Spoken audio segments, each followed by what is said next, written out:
Anybody else here? No, we have an email and the author requested that it be read. So we're going to read it. Okay, this is an email from Mr. Jeffrey Kleiman. And the email reads as follows. Mayor, Vice Mayor, Commissioners, Town Manager. Thank you for emailing me a copy of the Florida Department of Transportation proposed State Road A1A resurfacing plan for our town. The road resurfacing plan fails to address FDOT's ongoing practice of polluting our backyard canals and the Intercoastal Waterway, ICW. Located on the west side of State Road A1A are numerous FDOT road water storm drains. These FDOT storm drains dump fresh flush polluted stormwater from the state road into our backyard canals and the ICW. Last summer, there was an outbreak of toxic blue-green algae in our backyard canals. Toxic algae is no longer a Lake Okeechobee or Florida West Coast problem. It is now a Highland Beach problem and literally in our backyards. Our commission should insist that FDOT stop polluting our canals and the ICW as an integral part of the FDOT road resurfacing project. FDOT must replace all missing bioswales along the entire length of State Road A1A. The existing FDOT storm drains must then be set higher than the bioswales. This will ensure that the bioswales will capture the fresh flush polluted stormwater. The storm drains will still be available for major storms.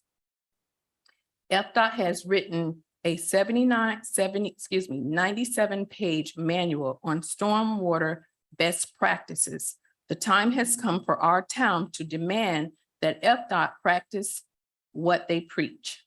Commissioners, please do not lose the window of opportunity to end FDOT's ongoing practice of using our town's residential canals and the ICW as garbage dump.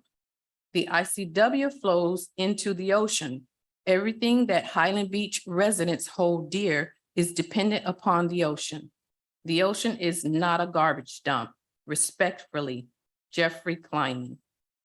3907 South Ocean Boulevard, and there are images attached with the email. Okay. Thank you. Let's move on now to new business. This is resolution 2022-017, resolution of the Town Commission of the Town of Highland Beach, Florida, authorizing a one-time economic relief performance bonus program to non-union and union employees and providing an effective date. It can be found on page 6. I'll turn it over to Marshall. It's all yours. Thank you, Mayor. As we had discussed at our previous meeting, the concept that we wanted to execute of a one-time economic relief payment booked to this fiscal year was not a possibility as compared against state statute. So we had to basically create a program that is prospective in nature, that is looking forward for performance, offering it to all employees, allowing all employees to be able to have access to it pursuant to state statute. So what I thought, I really have trouble with this, but I can't get the legislator to change the statute.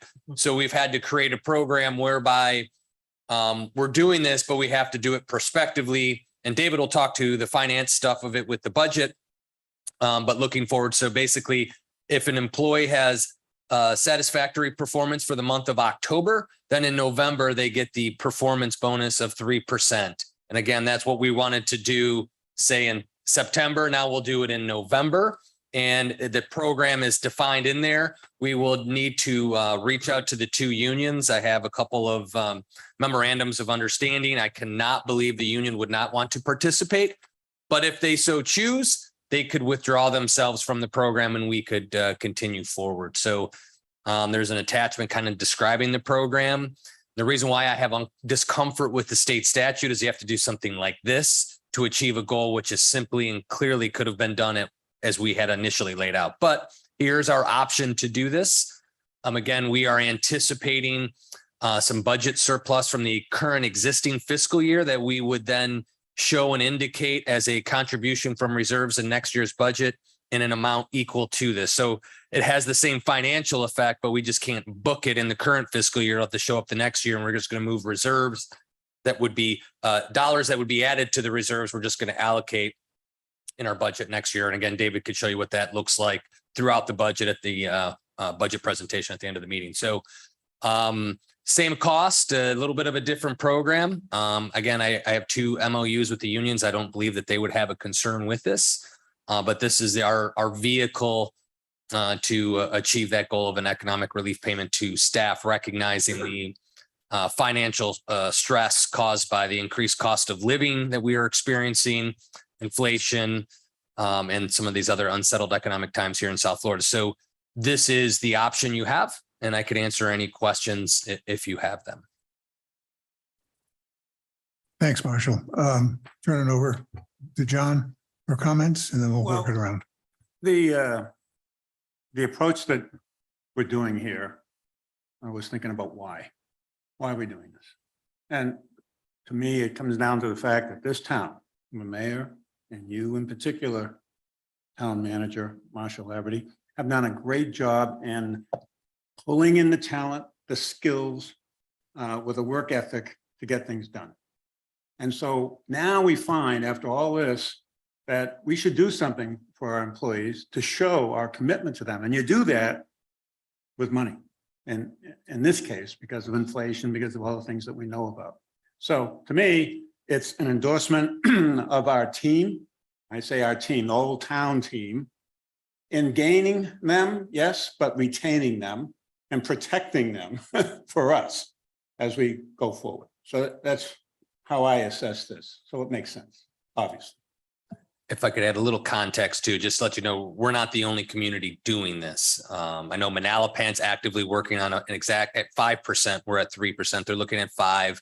Palm Beach Gardens did a mid-year 5%. So other Palm Beach County municipalities are doing and exercising options that they have to do something to this effect. Maybe not all exact the same amount or the same type of program, but they're all looking to do this. So you're all kind of in the same boat with other commissioners around the county, finding ways to do this for the employees. Evelyn? I think that this may be a little convoluted, but that's the way we have to do it. Welcome to government. Yeah, I mean, but it's appropriate. No, I don't think anybody who works for this town lives in this town. And gas has gotten out of control. And I think we need to show that we're supporting. So I think this is a good idea. Peggy? Yes, sir. I agree with my 2 fellow commissioners. All I've heard about in the area is prices, gas prices, food, pet food, and traffic. So I totally agree we can address some of these issues this way. And we have a great staff. We want all of them to stay forever. Yep. Yeah, I'm definitely in favor. I agree with everything that everyone has said. I think that inflation has been much more than what we expected in the past. And yeah, I definitely want to reward excellent performance on behalf of the town hall staff. And, thank you for all that you guys do for our town. So I think it's definitely warranted. Good. Quite honestly, we struggled over the union. And we spent a good deal of time talking about that because the union is under contract. And it's a negotiated contract, and it's kind of like that simple. But in the final analysis, we thought that having the union involved in this quote bonus program, if you will, was the right thing to do. They worked just as hard as everybody else, and we thought they were deserving as well. So that's why they were included in the final analysis. So if we all agree, I guess we need to take a roll call vote on this because it's a lot of money. We need a No, motion to approve. You the need a resolution. move. So we need a motion. I move we approve resolution number 2022-017. I second the motion. Roll call vote. Yep. Commissioner David, Yes, Commissioner Gossip Sideman, Yes. Commissioner Shoemaker, Yes, Vice Mayor Moore, Yes. and Mayor Hillman. Yes, Motion carries. very good. Let's move on now to page 11, which is the discussion and consideration of the Gulfstream and Building Department situation. And we'll obviously turn it over to Jeff. Good afternoon, Commission, Vice Mayor, Mayor. This is for the interlocal agreement between the town of Highland Beach and the town of Gulfstream for the building department services that we've been slowly working on since June. And the town commission is considering an interlocal agreement with the town of Gulfstream to provide building department services to its jurisdiction. On August 4th, myself as building official and David Delana, our finance director, provided a presentation here to the commission. And you recommended that we take that, I guess, show on the road to the finance board. So we did go to the finance advisory board 2 days ago. They did not have a quorum, so they couldn't take an official position. I believe the mayor and Commissioner Shoemaker were present, along with Marshall and myself and David. And seemed to have an overall agreement of, yes, this makes sense in approval, with some issues and some items brought up by the public, especially specifically Mr. Parks, and who I met with afterwards to go over some of these issues.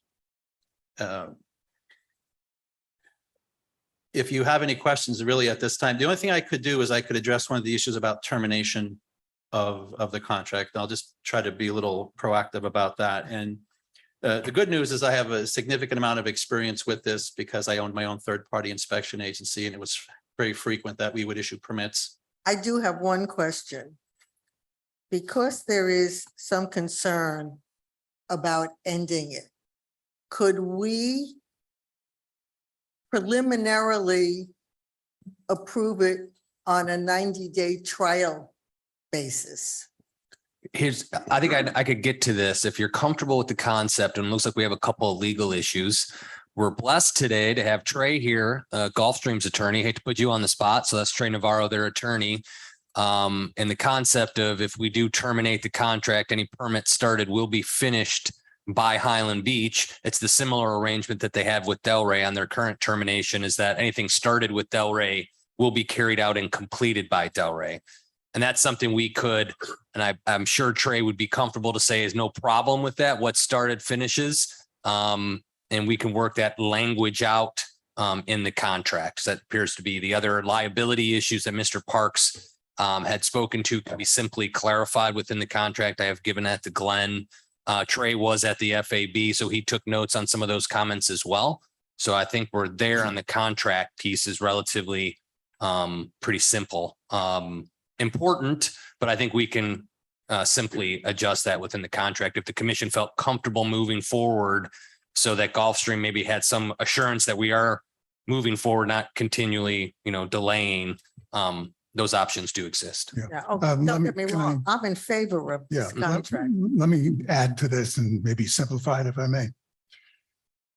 At the end of the discussion, I think we should decide yes or no if we want to do this. Assuming that we decide yes, then we can move forward. We would then like to see an adjusted contract. But the decision of moving forward will be made today or not moving forward. Okay, and it wouldn't be pending the contract. It'll be, yeah, we're moving forward, but just take a look at the adjusted contract. And the two things I think that were brought up that are valid is, let's double check on the insurance. And then how would we dissolve the contract if in fact we got to it? And like you were saying, you'll get that cleaned up rather quickly. But one isn't dependent on the other. Are we comfortable with that? yes, but I think he should finish what he was saying. Go ahead. Well, About termination. Marshall actually kind of just really hit it right to the point. I'm just letting you know that I have a lot of experience in this, especially owning my own third-party agency in another state and working for a third-party agency previous here. It happens all the time where one company is running something, another company comes in. If you were paid for it and you started it, you finish it. And that's pretty much it. And that's Makes sense. customary. It's been customary everywhere, and it just, and some, we could issue a brand new building permit that takes, it means for another year and a half, but we've received those funds, and those funds for that permit fee, in some instances, like for instance, one of the larger homes we have, it's a 2-year process. for the And you're going to see it to the Right, end. yeah, and that money got spread out over 2 years, and we have the funds, and we just take care of it, and that's it. Makes sense. Okay, so you'll adjust the contract accordingly. But in the meantime, on the enterprise itself, we'll decide today. Comments? Sure. So I have several comments, Jeff. Sorry to interrupt you. And it's true, the mayor and I did attend the Financial Advisory Board, the FAB, which was a great exercise, to be honest with you. Here we had 7 financial professionals review all of this. 6, it was absolutely certain that this was a good approach. 7th was a little, had some contingencies. But one of the things I wanted to just clarify for those who may have watched the FAB or even now, is that there was this idea that somehow the excess money that you're making is profit and we can use it to go build piers and other things. That is absolutely not only not what we're talking about, it's illegal, but what we are saying is the overhead that this town in the general fund funds for the building department can now be reimbursed back to us. And that's hundreds of thousands of dollars worth of general fund monies going to support the building department. With this arrangement with Gulfstream, you can now start reimbursing us for those funds, which I think is not only legal, it's desirable and makes fiduciary sense going forward. So that's the first point I'd like to make. The second point is on this termination. As long as there is, I think Mr. Stephen Parks has made some very good input and has shared this with me separately. Having specificity in the contract, however that can be done, that safeguards both Gulfstream and Highland Beach, legally and otherwise, I think is appropriate, no question. Third thing is the idea that, you know, things are going to change in the future. We could have a downturn. We can already see this dramatic drop in home construction and home prices. So a lot of things are going to change these days. Everything changes overnight, it seems. So this is additional protection for both towns in the case of a downturn, something that we should not ignore. Another point is that in that case, and given what we're trying to do here, given how Delray and how they've treated Gulfstream, that we are helping a neighbor and doing it in a way where it's a double win.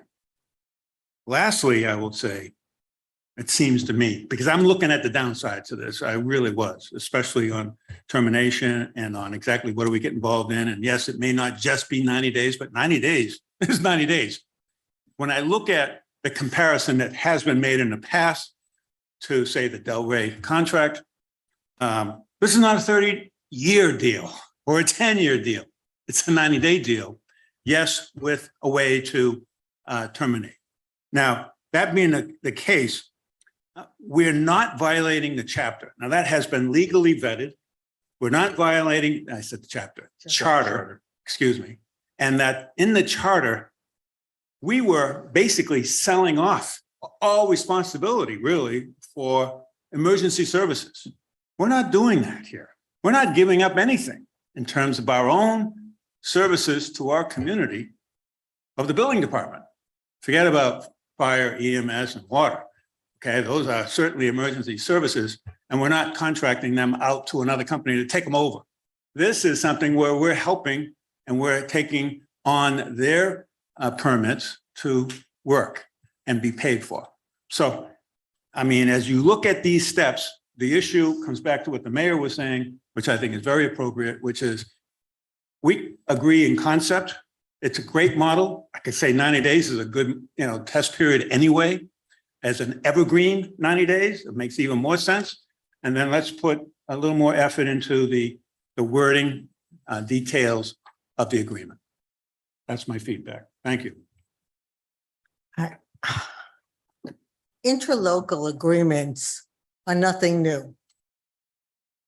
I can't count the number of times that we have approved contracts where we piggybacked on somebody else's contract because as a small town, we couldn't get the same terms and the same services.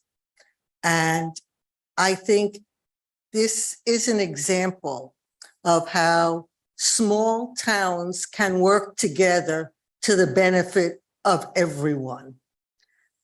And we should do it. This is a win-win. And even if it was flat, I think that at some point you have to be good to your neighbors unless they, shoot you in the back, and then all bets are off. But barring that, you never know when you're going to need help down the road. That, who knows, something may come up that we want to partner with Gulfstream and maybe Ocean Ridge and maybe a couple of other small towns along the coast. This creates a method of doing it. It creates precedent, and I think it's a good idea.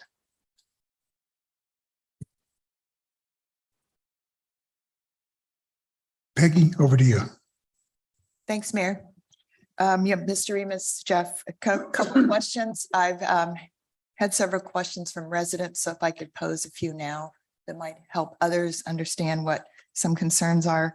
Under section 2, page 14, item A, there's the sentence that states the purpose of the agreement, blah, blah, blah, of permitting certain construction projects within Gulfstream for compliance with the code. If permitting certain, are there any that are not certain or are purposefully omitted? I just wondered about the language there. Well, these would be the permitting that's required under the Florida Building Code, and it's Okay. solely for the Florida Building Code. Got it. So what would be left out? Planning, zoning, Oh, all the other, code compliance, got it. right of way. I understood. Okay, so it's just that part of the process. Yep. Got it. And a general question, if Highland Beach and Gulfstream have pending permits on any given day or hour, how does the department make a decision on which is handled first? Because we are 100% paperless, and every single thing that comes in is timestamped with not just a date, but a time. It comes in and goes out by date and time. And because we are on a strict timeline with the Florida Building Code requirements and the state legislative requirements, and we are going to follow those. So first in, first out type of situation. But we are in such a good shape right now, and will continue to be in even better shape in the future, that it's really going to be a non-issue. Got it. And so the feeling that Highland Beach residents and their projects will be left behind or put on a back burner, whatever you want to say, is not a sensible thought. In my you opinion, address no, that? because we're going to have increased staffing through our variable contract with CAP to not only cover the workload from the town of Gulfstream, but also to improve because we have people here now on a regular basis. We're not scraping to find people to come down to cover for CAP. We make commitments. Yes, sir. So the point being that with new work, we're adding work hours by CAP. So we're really bringing in people to absorb the new work from Gulfstream. We're not really taxing you. You're not working 24 hours a day. I just want to get that on the record here. That is correct. Okay, thank you. And one more, if you don't mind, two more. Page 16, item 4. The building official, you would assist Gulfstream to answer inquiries that require input from the department. If you could just give an example of what that might be. Well, they're going to take phone calls from their residents. We will be dealing directly with contractors, as we have to when we do plan review. So if there are any complaints or concerns, Gulfstream will take those phone calls and they will answer because Gulfstream is going to have 100% access to our SmartGov permitting software. Right. And they will be able to answer the questions themselves. If there's anything that they're confused on or they don't know, they can consult with me, or if it's possible. Things can happen where there's maybe an issue with an inspector on a job site. And then that, of course, is going to have to come back to me. But other than that, Gulfstream has full access to go in and say, oh, yeah, your permit was issued, or it's here, or it's in plan review. They can give them up. But all that information is actually already online for the permit holders anyway. Got it. Okay. And then lastly, do you feel that perhaps as a service to the town residents, they might be reading something in a certain location and not all have access to the town manager's responses via email? Would it behoove us to do any kind of a mailing to advise all residents who may not receive emails of the town's position on some of the allegations that were raised outside of our purview by people in town? I'm going to have to bump that back to I'm just Marshall. saying, let me add to that, if I might. When I speak to residents and explain some of these answers and some of our concerns, and they have an understanding of a greater overall position, then they're happy with perhaps what we're doing in a refined manner, whereas others may just read one area of concern from another resident in town and not understand our position. Would it behoove us to send a mailer? Just wondering that. So Did you not? I would say, like in the manager's minute goes everyone's home. It appears to be gaining traction and readership. So those at home, please read. But what we could do or going to add, I think would be a great thing. And if Skender was here from my office to make sure we note this, Jeff can put the statistics on a month-to-month basis in there. Number of permits in, how long it's taking, and you could see, like you all get that monthly report from Jeff that tells you the timeline, which is down to like 7 days. So, I mean, I challenge anyone to call a municipal building department and find me a better turnaround time. Yeah. I challenge anyone because I want to put that challenge on Jeff to see how tight we can get it. His goal is getting it down less and less, but communities I've worked in, it's usually, 21 to 30 days to get stuff out. He's getting out seven.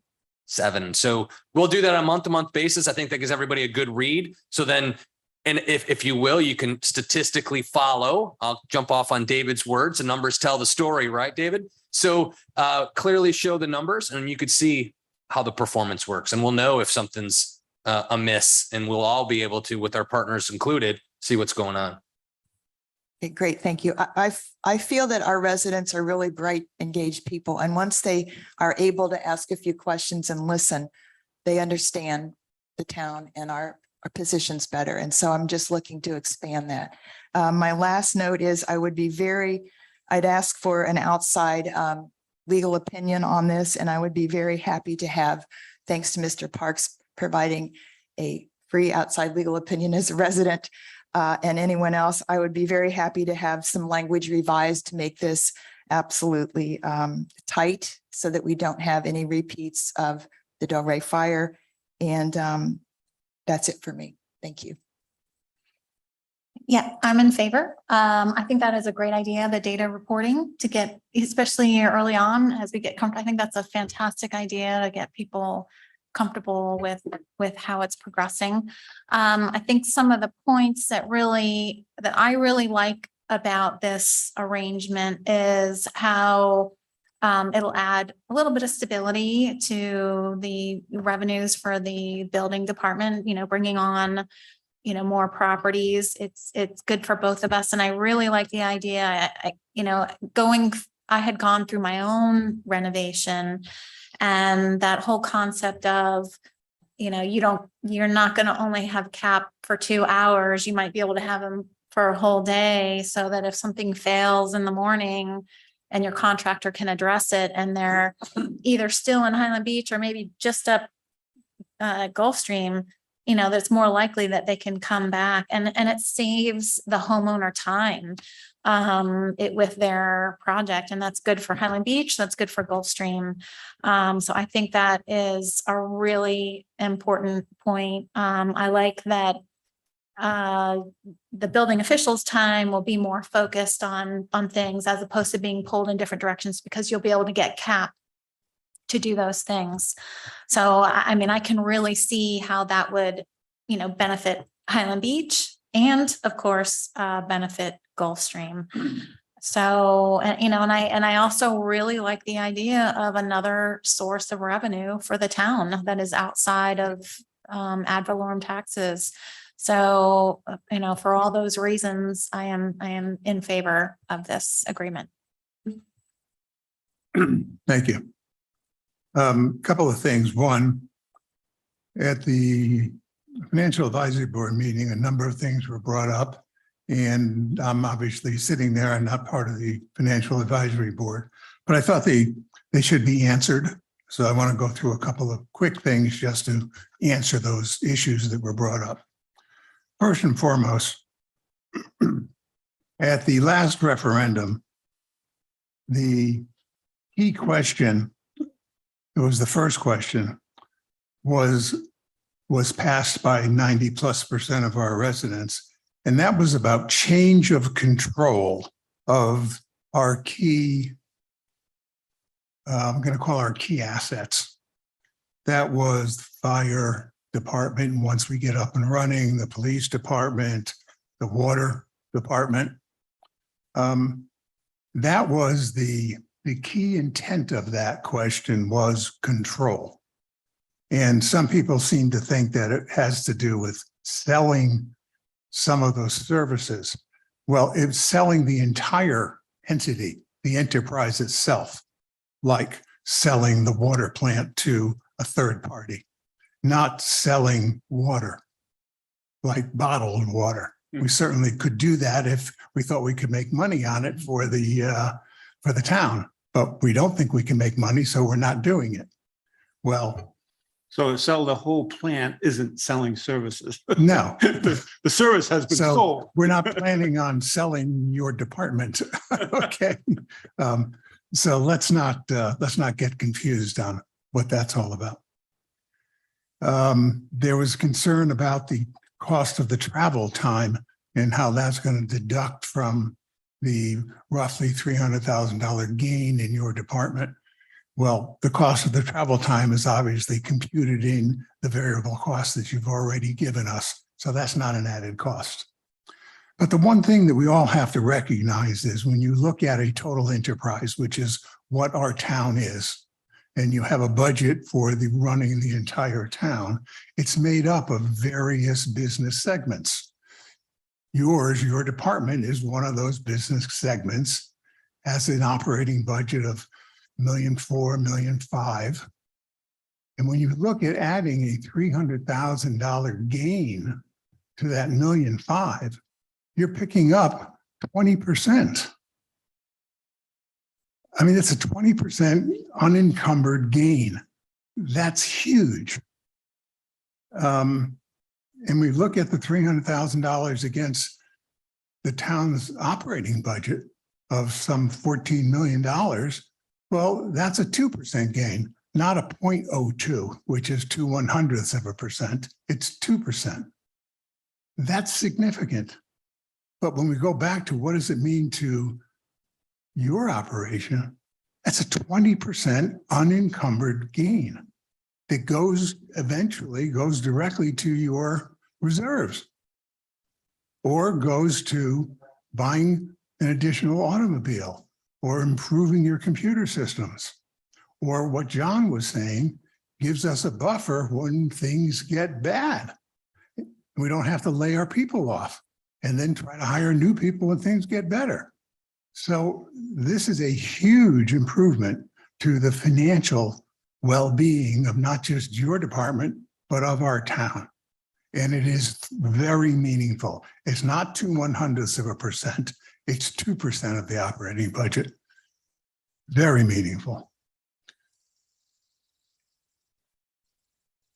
The other thing that was of concern was, are our people going to continue to get the 10% discount? Yes, that is in our plan. It's in our financials for next year. So not an issue. But I think the other thing we have to recognize here as a commission is we are not to get into the nitty-gritty of running anybody's department. So when you tell us you're going to save money here, or you're going to have more time with the CAP people here, so that's going to help you service the town, the residents of the town, that's all good, and we obviously believe you. But that's the nitty-gritty of running your department. That's not our job here. Our job is to supply you with the things you need to manage your business and to set policy, and then back off and let you run your business. And you have proven that you can run your business. You've been here for what, 2.5 years? Look what you've done. Mhm. You created an entirely new department. You turn permits out in 7 days. It's unheard of. And you're turning unencumbered money every year. I'm not going to use the word profit because you don't make profit here. That word doesn't exist. Doesn't exist here. But at the end of every year, you have more income than you have expenses. Goes into reserves, helps to build us for the future. Why would we not believe you when you tell us this is a good deal? Then you have a financial man sitting right to your right that runs your numbers, and he says, hey, this is a good deal. Then we got a manager over here that's proved his salt. Everybody knows he knows what he's doing. He says this is a good deal. We ought to do this. So if we as commissioners sit back and say, nah, we don't believe the three of you. You don't know what you're talking about. Oh, by the way, you ought to keep working here and keep doing good work like you can do. How stupid would that be on our part? So obviously, I also think it's a good idea, like my associates do here. So do we need a motion to move forward on this? Just one final comment. You want to make a motion? Your Honor, no, I just want to reinforce at least two aspects. One is we are not trying to micromanage you. I think that's a good point the mayor's made. We will hold you accountable, which is what we should be doing, because we establish policy. You need to execute on that policy. And what you're telling us, we can measure. So the metrics will be there, and you've already got the programs in place to make that happen. But lastly, especially since we have a representative from Gulfstream, I think that I'd like to reinforce our Commissioner Davis' comments that we want to be a good neighbor and help you out, because we know what it's like to feel a pain from a neighbor who is not being helpful. There you go. I will make a motion, but first I want to say some of our residents have brought up issues that are completely irrelevant. It makes absolutely no difference in the permit process whether this is a $10,000 single-family home or 1,000 square foot apartment, or 10,000 square foot, sorry. It doesn't matter to the permit process. It's the same process. And the wealth or the not wealth of any particular community is completely irrelevant. Has nothing to do with whether this is good or it's not good. So quite frankly, I'm tired of hearing that because it makes absolutely no difference. Okay, in that case, I move that we approve the interlocal agreement subject to contract change with the town of Gulfstream to provide permitting services. I'll second it. We need a roll call vote. Yes. Okay, Commissioner David, Yes, Mayor Hillman, yes. Commissioner Shoemaker, Yes. Commissioner Gossett Sideman. Question. Should we change and amend the motion to be specific about what the changes are? No, I think we have to approve the changes when they come back. I'm just asking for the proper procedure to Okay, be defined. I'll handle it for you. Yes, The please. changes are to include the termination clausing, the termination language and insurance. Comfortable with that? So we are approving pending second approval of the changes of the contract. Right. Should we just wait until we get the changes? No, I think we should No. approve the, Okay. Okay, then I will vote yes pending the changes of the contract, which we will then approve at such Right. time. but what we're doing is we're approving the enterprise. Yes, subject to I the- understand. Subject to, Subject to these changes being executed Right. with language we will then review. Right. Thank you. Then yes, thank you. Vice Mayor Moore, Yes. motion carries. So just to clarify the record, the motion is to move to approve the interlocal agreement subject to the changes to include the termination language and insurance correct. in the contract. Is insurance going to actually be in the contract? I didn't think it was, I thought that was something that Highland Beach was looking into. We could more Yeah. clearly define what we would like to see in those provisions. I've had that conversation with Trey. So the attorneys will talk a little bit more.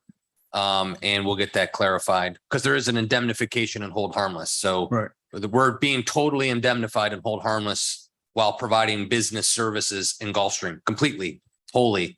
Okay. So Okay. technically, you're correct. Yeah. So when we see the actual whole, insurance does not have to be in. you know what, we could get the hold harmless agreement and References. additionally insured on their policy and then you're, put us as an additional rider and it clarifies a lot of that. So, yep. Okay. And I'm sorry, I forgot your name. Sir, please come to the podium. You did it now, Trey. Thank you, Mayor. Trey Nazar on behalf of the town of Gulfstream, the Assistant Town Attorney, 100 C Road. Mr.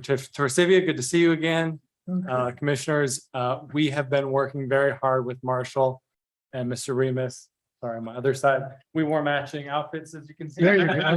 We're already working very well together. We have been given a notice maybe 20, 30 days ago from Delray Beach that they have terminated our building department services. That contract had a 60-day notice. So we are very anxious about moving forward with this. So Mr. Tosivia, absolutely call me this afternoon and let's get that figured out. We actually have a special meeting scheduled for tomorrow that we would like to maybe finalize whatever language that he and I are comfortable with and approving that and sending it back to you. And then I don't know if your plans would be to have a special meeting or Okay, we'll take how you do that, but we can certainly. two things. One, welcome to Highland Beach. Okay, well, three things. You can tell Two. I was waiting to get up Okay. here and Yep. say as much as I Okay. could. Second thing, even if it hasn't been signed off on, you certainly can tell your people that the enterprise has been ratified here. So it's a Yes, done sir. deal. All right. Okay. Third, don't compliment Marshall. I just want to apologize to the mayor and the commission. That was a mistake. Now you're on the team. Well, thank you, Seriously, everybody. welcome, Yes, welcome sir. aboard. Thank you. I Okay. look forward to working with your staff and thank you very much. Great. I think you're off and running. Sounds good. And we're going to know an official start date because I need to flip the switch. Great. Okay. Okay, thank you. What's next?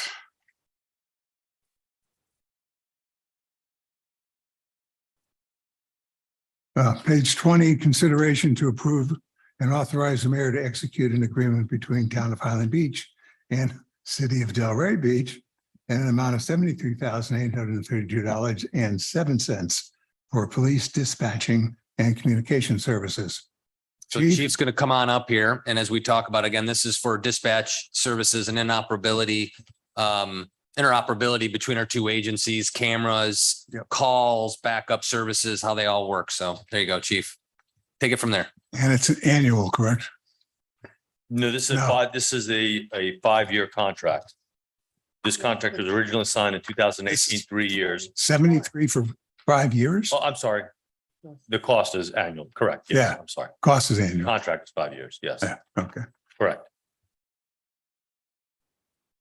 John, any questions? So I have to ask the obvious question, which is, given the situation between El Rey and Highland Beach Fire EMS, will that impact this agreement in any way, do you think?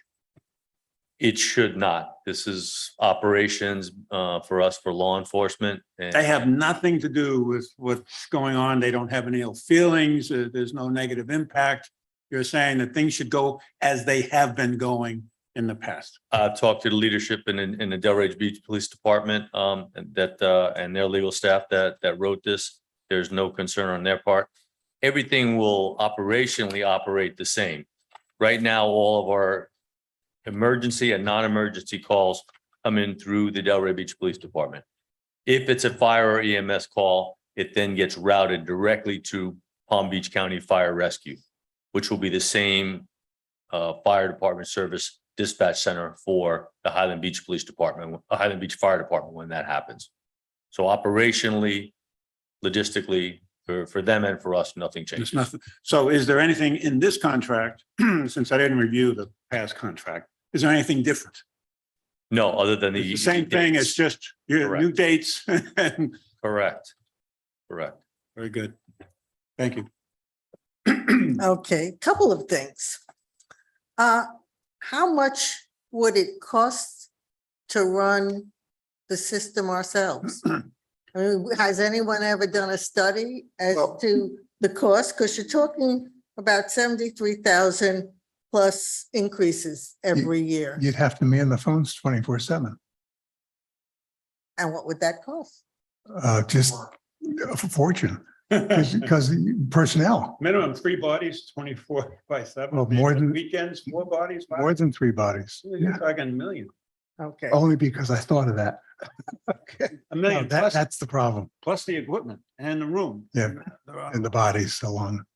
are there hidden costs? I mean, this is a flat fee, but do you get back charged for things? Nothing, There's nothing different between the old and the new. nothing. That's the whole point. I guess part of my question then I was concerned with, why does it have to be 5 years? Why couldn't it be 2?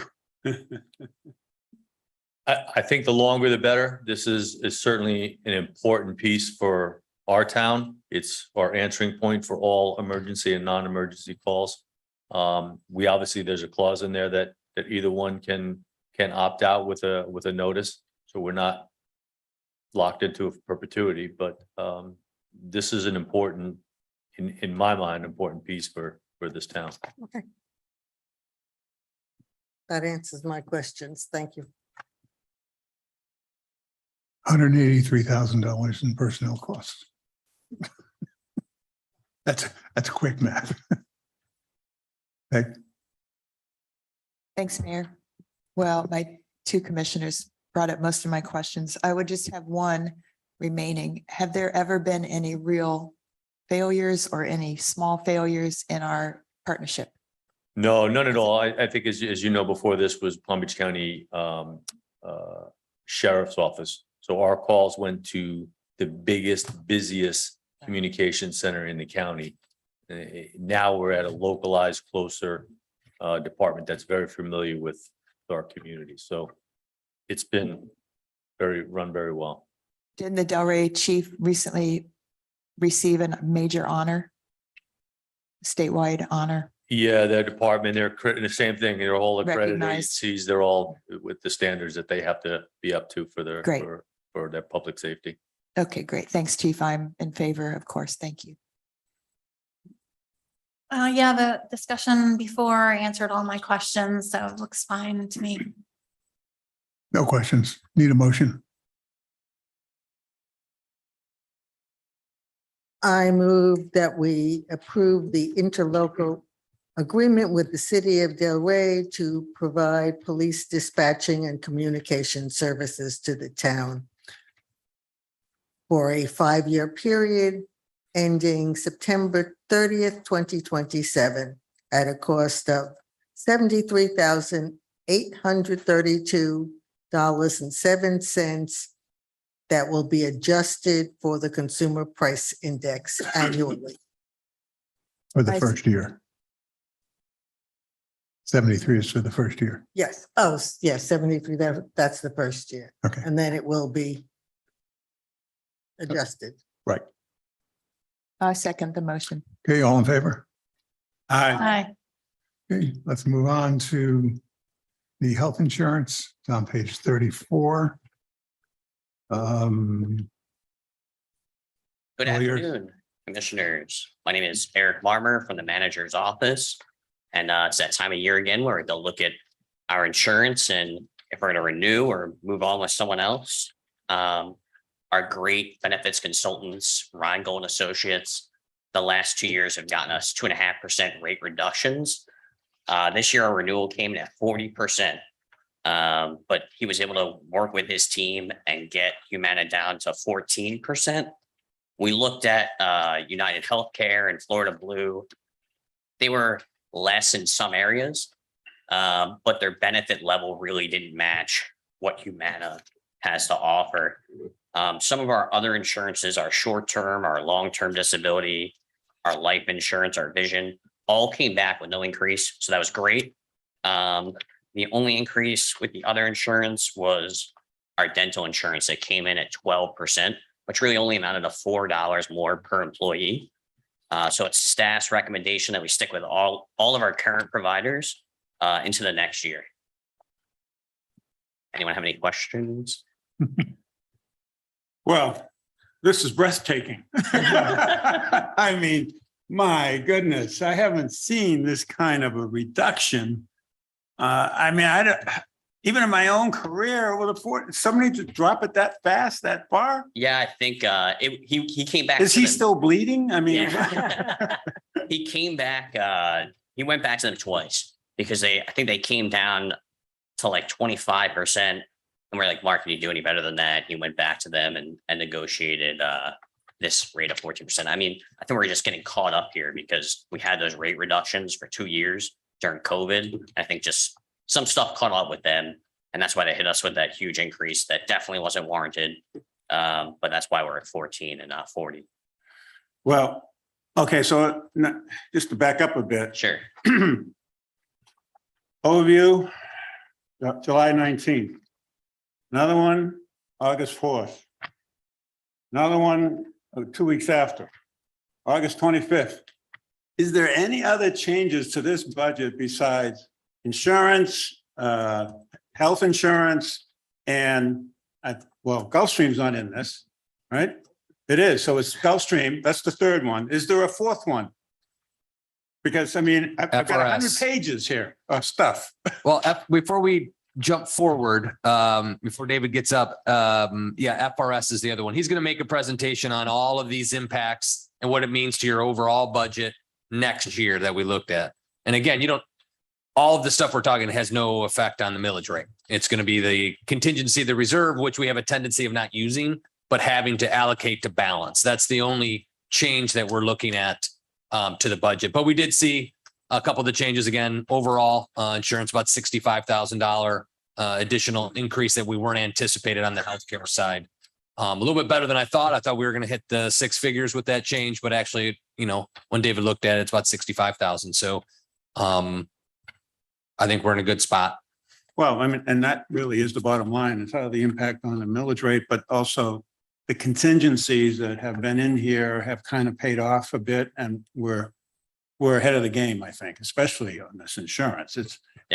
We ought to have maybe a statue of you out front at some I point. think Mark and his team do a great job for us. So we're happy to have them. And Yeah, he calls himself what? Rate pass Rangold. So Rate next pass time he comes in, we got to harass him. right. But again, it's the story I told the FAB, which that some of you may have not heard. I thought was funny is we kept on throwing these things over at David to say calculate. And he's like, what am I dealing with? A used car dealer? I mean, it's a 40, 25, 14, going back through the exercise over and over again. But we finally got to something I think that we can live with. Again, as Eric had indicated, we looked at some of the other options. The benefit levels weren't there and the costs were a little bit more. So we're not at that tipping point.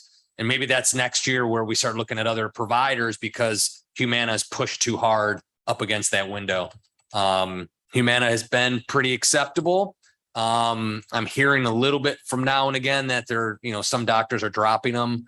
So that's what happened to us with United 3-4 years ago is the commission went to United to save some money. We did, but then they started getting dropped by hospital chains. That was no good when it's the hospitals that we all go to and stuff. So we're just keeping an eye on it, but it seems to be the hold with Humana, benefit levels, cost, everything. We're in a good spot. Yep. So we know that Marshall had nothing to do with this, but we give you all the credit. Oh, thank you. David and Eric, nice job. Thank you. any other questions?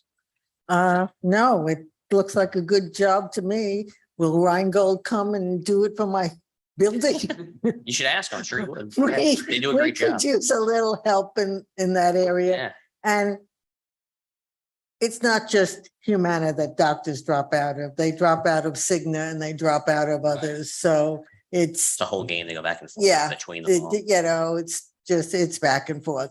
But good job on keeping you. it under control. Thank you. Thank you. Question? Yes. Is this a PPO? It's What is it? a point of service plan. It's similar to PPO, yeah. Okay, I just had to clarify. And the local hospitals, 3 specifically, 2 very close. Is it very well handled by both and Yeah, I mean, by both? Was anyone checked into that? I personally had to go to the hospital last year in Delray and had no problems. It was easy. I mean, you have your copay with that, but there's no issues with the handling of the insurance or anything like that. It was smooth. Has anybody checked lately with both close by hospitals? I haven't checked personally lately. That was probably 8 months ago. So do you anticipate there was some kind of change? In your health? No, hopefully not. My health in I just wanted to know in the hospital is accepting that. if someone could make a call to both hospitals. Sure, just I to double Wouldn't check. mind doing that at all. Yeah. 2, maybe 3, because Yeah. there have been changes in some of the management and Gotcha. so forth. So I'd just like to make sure that our employees are going to be honored if they do have to use that service. Definitely. I'll definitely. check Thank you into so that for much. Otherwise, I'm fine with it. you. Okay. Thank Great. you. Looks good to me. Uh, Thank you. Okay.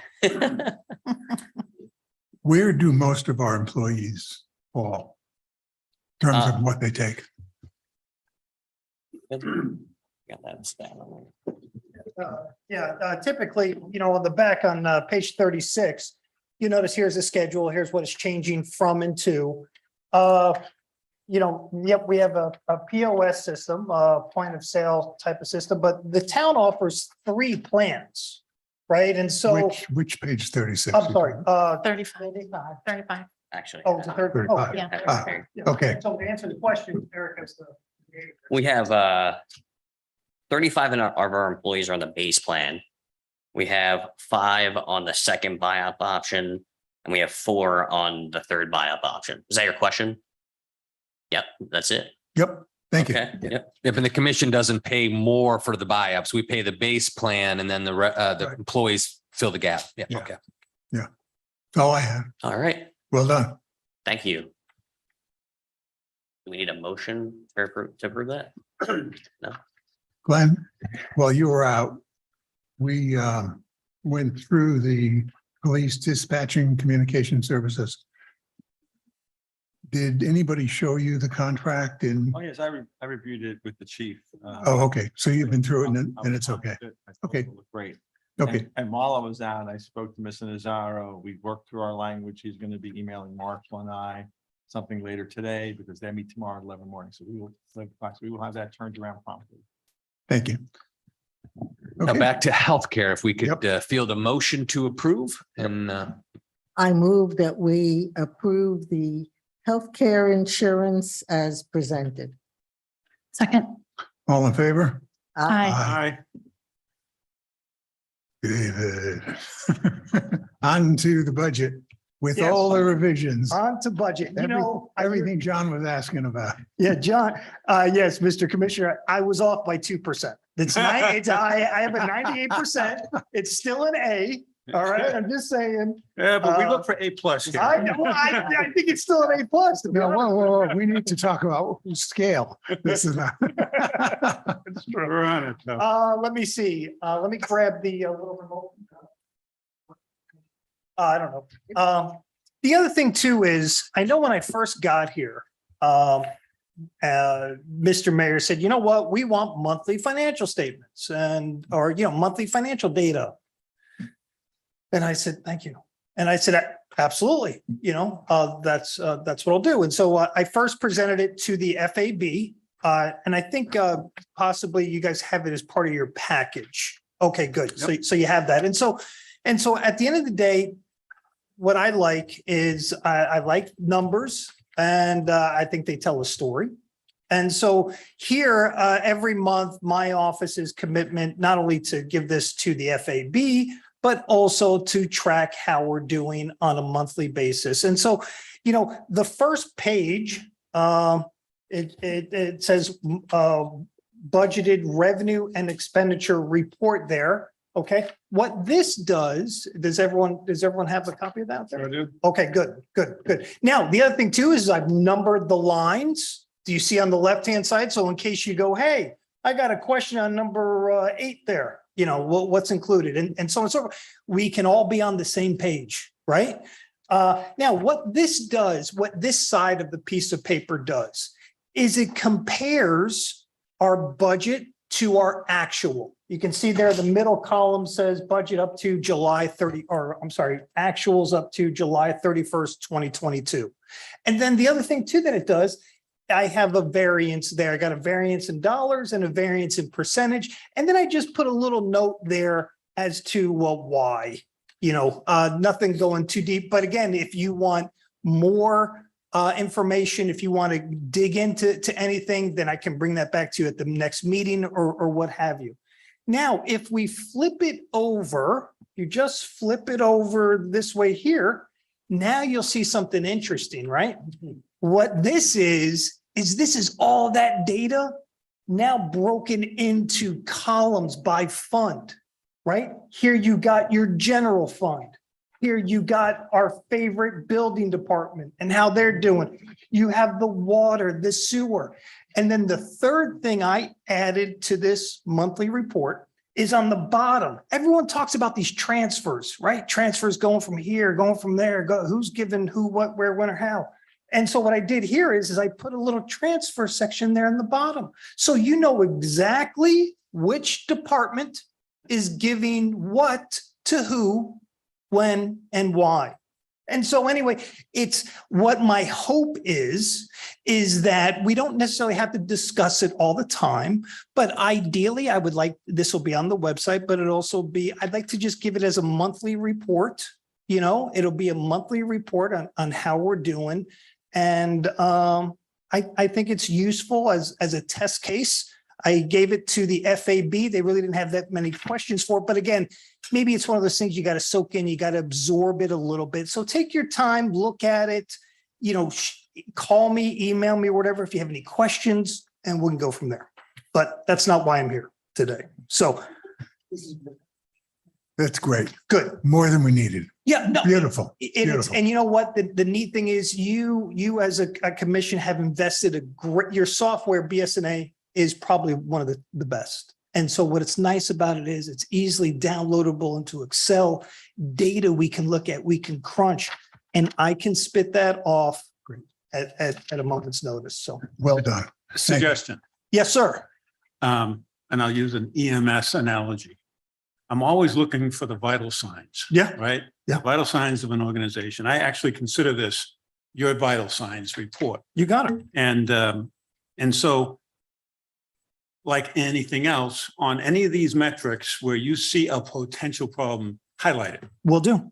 That's all. You got All it. right. And you could even color coded 3 colors, red, Red, yellow, green, or green. yellow. You know? That's now, oh, by the way, the only reason why I put a green here, see that green on one, you'll see a green on one or two pages. Right. Notice that green there Matches on the other side. matches this green here on the other side. And also always double check, make sure that my transfers in always equal my transfers Transfers out. out. Like, let me give you an example on line number 12, right? On the back here, line number 12 should always equal my line number 23. Right? You know? Yep. You see that? You know, line 12 should always equal line number 23. So where it's going. So anyway, so I've got great staff. I just want to let you know, I don't know if you've ever seen her, or Susie Matthews, she's fantastic. I really couldn't have done any of this without her help. She's great. She stays on top of things and we work well as a team. So thank you. All right, back to my 98 percentile. What I've tried to do here, do you have the budget presentation? Okay, good. What I've tried to do here is, let's see. Okay, good. Okay, there we are. What I tried to do, and you should have a copy of it, I've tried to change everything in green. So anything you see, what I try to do is I try to say, hey, look at this changed, this changed. But you're absolutely right. There are three main areas. I consider them three. I think I have a laser pointer on here, actually. Let's see if that's it. Oh, yeah. Okay, good. So laser pointer. You have three main areas of where the budget changed, right? You have the potential bonus plan that you have approved that will go into effect in this budget cycle. You have, what's that bottom one there? Can't see. Oh, other is just minor adjustments. That was only $48,000 to the whole $22 million budget. And then the other big one there on the left-hand side is FRS, and I'll go into more details a little bit down. And then you have insurances, both general liability insurance as well as health insurance. And these affect each of our individual funds. Remember this page right here? All these funds up here on the top line here, it affects those differently because we have different employees in each different ones. And so at the end of the day, I did have to adjust the need to pledge. It's a little bit early, but need to pledge. This year, we were at 642,000, which you'll notice on the sheet here. Once again, we haven't used anything. That is line number 9. We haven't used anything in our year-to-date actuals, just as a side note. So, to kind of balance the budget, we're anticipating our FY23 will have about a $312,000. It'll come from reserves, but really we're pulling it from our current year surpluses. Really, that's really what it is. Again, feel free to stop me at any time. You can wave your hand or whatever. Again, main changes here, FRS, what happened? You can see here, right? This right here was our FRS where we were currently.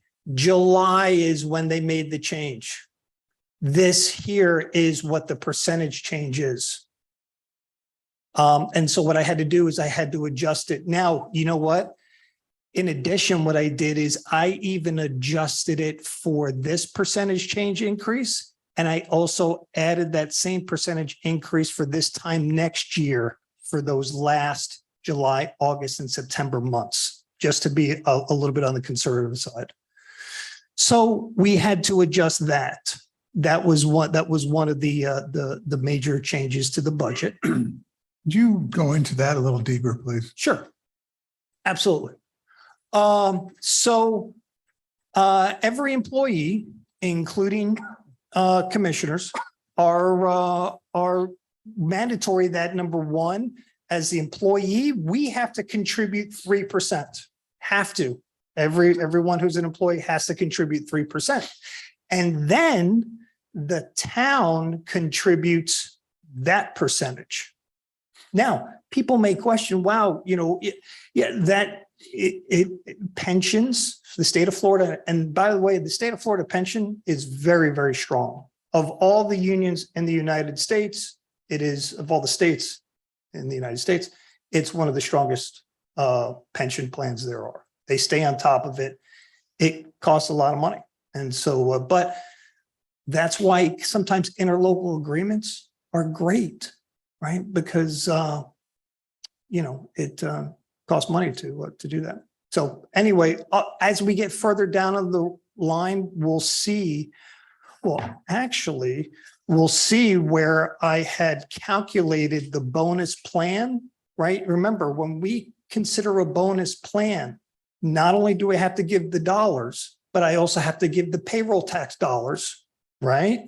7.65% goes back to the federal government, but I also had to calculate the new FRS contributions. But some of these are jumping like 20% off the current rate. We don't set that, the state of Florida, the pension, the Florida pension system, Where are you push getting that down. 20%? I'm sorry to jump in. I just want to make sure I'm following. Look at the bottom, 51.4 jumping to 65. Yes, that's for commissioners. Yeah. That one really took a jump. Luckily, I think only a couple commissioners are in that. Again, just to show my value, I'm not in this system. I'm the only non-compulsory member, Sure. but that is the SRM really jumped up over the last couple of years, which is senior management class department heads, right? So I'm hoping they don't do another 2.5%. David, again, is being very conservative that they might because of the market conditions. Right. But yeah, it's 31.5% now for senior management class. That's starting to get steep. And Yeah. that's a legislated change? Yep, legislator sets that each year based on the recommendation of the Department of DOE at Florida. I'm still getting all their acronyms down, but they're basically their Office of Management and Budget. Easy to spend other people's money. Right. Well, I guess yeah, This is one I- of those yeah. unfunded legislative changes that people talk about. Well, it every year they go through this exercise and recalculate. They had a lot of, when I first got here, I think it was 24.5% for senior management class. Now that is up to 31.5%. So over the last 4 years, it's gone up 6%. So it's the contribution rate is really starting to move forward. So I don't know. I'll let David call them and get all the details as to why, if they're recognizing more retirements or things of that nature, that's kicked that up, loss on investments, things of that nature. But Yeah, that's again, a- it's still, if you look at it for non-management, and the other one is special risk, police, fire, because of the dangers. Yep. Elected officials, you understand that one. But again, it's still a great cost for non-management staff. FRS is a great rate, I'm telling you, for non-management class employees. Now, That right now, 11 to 13% that's a really good contribution rate, right? That's a really good number. I think maybe it's getting made up on the other side too. So The And just point to is, we don't clarify- have control over it, though. We This do is a not have appointed by the control over state. We're No, not- we can't do anything about it. Yeah, so it's, And that's a And- function of salary. Those percentages are A function of your salary. So base. not only are salaries going up, they're also increasing the rate, which correct. if you thought that salaries were going up the way they should be, you wouldn't even need to increase the rate, really. I mean, because the salaries should Oh, be you're going absolutely right. up. So Oh, it's kind sure. of a double whammy. Yep. Because the salaries are going up. but there is a vesting, right? Like any pension type of system with the Florida retirement system, right? There's a vesting. Obviously this is funds that the state of Florida gets, accumulates, invests it on, and then after 8 years, you get some type of calculation where, yep, you can retire, but then it's based on how many years of service, so yeah, there are several metrics and things like that. It is a strong system for the state of Florida amongst the other 49 states, but Not as good as firefighters, but that's okay. So another tangent, but I just have a question to understand it. So what happens to that amount that doesn't get vested? So, I mean, that the employee doesn't earn because they left before the vesting. So I'm assuming what you're allocating here assumes everything is vested. Yeah, Right. well, hold on. You have to understand that when just like a payroll tax, right? So when I pay, or when you pay salaries, right? At the end of the month, I've got to sit there and I got to go, okay, here's their salaries times this rate right here, depending on what service class they are. That money goes right to the state of Florida. So it's recorded as an expenditure in our books, along with our matching of taxes. And it goes right off to the. So state it of goes Florida. to Florida. So what happens if somebody leaves their position before they vest? Does that money come back to the town of Highland Beach? No, I don't believe the money comes back to the town of Highland Beach. It No, goes- so it stays in the fund for them. So there's two different options. The Florida is a bifurcated process. You have the defined contribution and you have a defined benefit. Defined benefit is your traditional pension. At the end, you get so much calculated on your last 4 average, yada, yada, yada, and you get paid that till you die. Then there's some spousal benefit after your death, yada, yada, yada. Defined contribution is almost like a 401k. It's not great in FRS. That's one of the reasons why I asked you to let me jump out of that thing. But that's more like a 401k. So once you get to your vesting period, the money that they calculated is yours. It's portable and you can leave the FRS system. You can leave it in. If you're in the defined benefit, you could go from FRS community to FRS community. And it's this portability thing, which is a good retention tool for some employees that, especially with us with fire. So they could work with us for a while, or they could be in the Palm Beach County system, their FRS community. They move over without losing any years of service within the FRS pension program. And the good thing is at the end versus us creating our own, like you see a lot of these municipalities with their own, we don't have to make up for lost revenue and payments at the end of each payment period. We're done, you know? Yeah. But we are obligated or compulsory to pay this. So unless you were to do something bigger, which I don't know that I would do it at this moment, but you know, The employee chooses between. employee chooses. Default is defined contribution, not defined benefit. Set it on public record. I don't want to have to deal with that again. So you're automatically put into their 401k program, but you can elect to go to the pension, Right. 8-year vesting period. So, and you know, like, for example, you know, like what you had just approved as far as the employee economic benefit here. So the employee, right, they get 3%, that's there on the bottom. Here's their payroll taxes, and here is FRS. And you can see, I broke it out by each of the separate funds, but in total. And so you can see that, yes, when you're considering any type of, well, business owners know that, you know, you have payroll taxes, insurance, you have retirement contributions. So that was one of the major swings. Yeah, so 3% is not 3%. It's more like whatever. Yeah, lot yeah. more. Well, right. Yeah. It's but this part here is definitely 3%, you know. Right. But then all the add-ons, right. But then you have to account for all the add-ons. Yeah, right. Yeah. Yeah. So that's why when Marshall or anyone else comes by and says, hey, we have this plan, we're going to do this. I got to go, whoa, wait, we got to Right. make sure that we account for Yep. FICA, FUTA, Yep. and so on and so forth. So, but, Yep. Everybody's going to take a bite. yeah. Mayor, if I could add, Yes. I'm not sure if this has any relevance, but the Florida legislature last spring did cease, a lot of the FRS funds are being held in China from Florida, and we're not the only state. There are 31 other states whose retirements are being held in Chinese investments. The legislature last March and the governor elected to cease investing further in China, but we still have a lot of the investments there. And this, I don't know if this is relative to the changes in the amounts, but I thought I'd point that out. Yeah, no, so anyway, here's what we just talked about. Let me see if I can have my glasses on. Yeah. So what Eric had just brought up, the next page on page 5, this is one of the changes as well. Yes, I was wrong. I got a 50% on this one, right? Because I had only budgeted originally 7% for insurance, but in my defense, I was coerced into that because I thought, oh, well, 2 years, prior 2 years, there was zero, or someone even told me they gave us money back. So I would have went higher, but I was coerced. Coerced. So, Yeah. but anyway, so this is the change here. So, right, I go from 7 to 14%, but you can see there. And again, I know we're talking about the whole, you know, that's $47,000 additional, you know, to the general fund. It's almost $11,000 to the water fund and $7,000 or $8,000 to the building fund. So again, these right here are just some of the changes.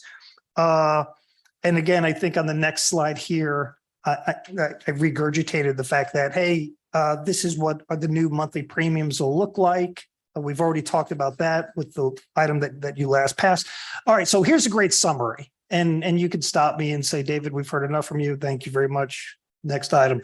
So here's where we were at here. Okay. So if you look, I'm on page 7. Okay. I'm on page 7 of the PowerPoint presentation. So we have the 22 budget right here. This is where we're living right now. The $22.8 million. That's what I gave you the first time that we came around talking. Now I'm up to $23.224 million.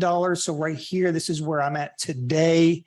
And that is a 1.7% change. I drew a little arrow down here to show you which departments make that up. And so. And most came out of general, and that was because of. Well, general has the most employees, right? General has police, it's going to have fire, it's going to. Police and them. Yeah, you know, and so again, yeah, right. Most of that is going to come out. So David, do we want to talk about the fund balance impacts? So we're pledging these. If we recall, in our budget, we have $275,000 for the EMS vehicle. So if you think of the 312,000 net on the pledged reserves, 275 is, could be associated with the EMS vehicle, which could go to the fund balance if we needed to on the fire side. And the reason why I always say need to, last dollar spent is pledged. So Yeah. if we need to dig into it, conceivably, we'd be hitting to the fire side of that fund balance reserve because of the EMS unit. Yeah. Yeah. But again, we have, consultant fees in there. Maybe we don't need as many consultant fees as we initially anticipated now that we've got Chief Joseph. So there's a little bit of balance. in there. Yeah, wait, now we could do that.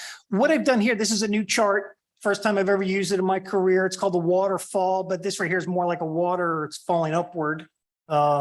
It's page number 13. So right now we talked a lot about the expense side, right? Now I need to balance the expense side. Well, David, how are you balancing the expense side? What are you going to do? And so right here are some of the changes. Remember, this is general fund only. Okay. So here were my revenues I started with, right? We have some adjustments in the positive, right? $36,000 of more revenue that I'm going to recognize. The reason why is we utilize EDR, economic demographic research. So everyone in the state of Florida uses this organization called EDR. They go out there, they have you could look at every county, every city, everybody as far as their estimates, as far as what the revenues are going to be, what the gas tax is going to be, what the sales tax is going to be. So a lot of data, it's actually a data person's best friend. And so at the end of the day, yep, we had, when I looked at it last, they updated it. And so we added about another $36,000 to our revenue projections to where I think we're going to hit next year. I was a little bit conservative. I brought down our revenue here by almost $100,000. The reason why is I originally had budgeted, it fluctuates $50,000 to $75,000 for copies, for lien requests, lien searches, that de minimis type of stuff. I wanted to be a little more conservative, so I brought that down a little bit. We have a little bit more money coming in from garbage. So a Waste Management sent us a letter that said, hey, by the way, you have a 5-year contract. You're on the last year of that contract and it's going up 3%. So all I'm doing here is I'm just passing on that cost to our residents. And so that's what I recognize there. It's like $16,000. Can I stay on garbage for a minute? Yes, sir. Delray, as you know, is having huge problems with waste management. And I didn't get into the details of that, but are we looking at any issues that are similar to the mess? Yeah, I'm going to have a debacle that's going on? wonderful letter that I will share with you or present to you from Waste Management, where they have contractually, we're on the hook for 3% CPI. Last year they wanted, or 2 years ago, they wanted to go to a different index, some industrial index where it was about 1.5% higher. We said, no, we'll stay at 3. So they want 3% plus. They've asked for 15.73% additional, for which I'll tell them, no, thank you. But I'll share that with you all in case you have a change of heart. But again, we're going out to bid. We're going to open bids in May, or before May. So we're going to do this fall outside of the other things that we're bidding. We're going to have to go for a waste management contract. I would anticipate in the competitive marketplace, we're going to see a big uptick. If they're asking for 15%, which we'll say no to, I would imagine we're going to see a 15% increase in rates, or you're going to see a more competitive market for Waste Pro and some of the other collectors to move into the market. Yeah. So, But not in FY23. it could be about midpoint in FY23. We'll see a switch or a cost increase, but again, it's ratepayer. It's just on the water sewer bill, so it's like it doesn't hit the Yeah. ad valorem portion of our budget yet. Yeah, that's So true. it's just How much is the total contract? it's about $500,000 for Yeah. lack of better words. Yeah. $500,000. Yeah. Okay. And so again, just because of reading a little bit more about the mess going on in Delray, my understanding is that the rate increase was ridiculous. But the town manager went ahead and agreed to go forward on a short-term basis. You know me better than that. And so now he's in a lot of trouble, but the fact is, now their rates are really going up because they can't go through the process to replace. It's, the whole thing is a debacle. I just want to make sure that we all know this is going on. And it's going to affect us somehow, some way because of waste management, having issues with their costs. We all know that. And again, our structure is interesting. We really pay waste management for hauling, collection and hauling. We pay the county solid waste management authority or solid waste authority for the disposal based on those rates that are provided. And then we bundle those costs and then charge it back to the residents per our fee schedule for the condos, dumpster sizes, basically is your charge that we look at. So I guess I would tell folks we should anticipate an increase in rates moving forward. I think the waste industry, because of labor costs, some additional fuel. Yeah, fuel's a big one. Fuel is Market consolidation. Waste Management just bought Allied out of Jacksonville. Allied or not Allied, it was Advanced is out of Jacksonville. Advanced was the number 3 waste provider. So number 1 bought number 3. So the consolidation, you're putting more and more. Waste Management just got really big. So they were already a huge company. They just got a lot bigger. So you'll probably see Waste Pro offer and Waste Management. It's going to be who our players are. There might be another one, but It's going to be next year's headache. Yeah. And you need to Correct. be on top of it. You got it. And so just fast forwarding, because again, everything is the same thing. This is what's changed in this budget is, and I highlighted it right here, is the economic bonus, the FRS and the insurances. And so here, and again, this is the general fund. This is just a summary. So here, what I'm showing here on this part right here, this shows our revenue. This is where our revenue was. These were the increases and decreases to bring our revenue up to here. $270,000. And where is that $270,000 going to? To these areas here.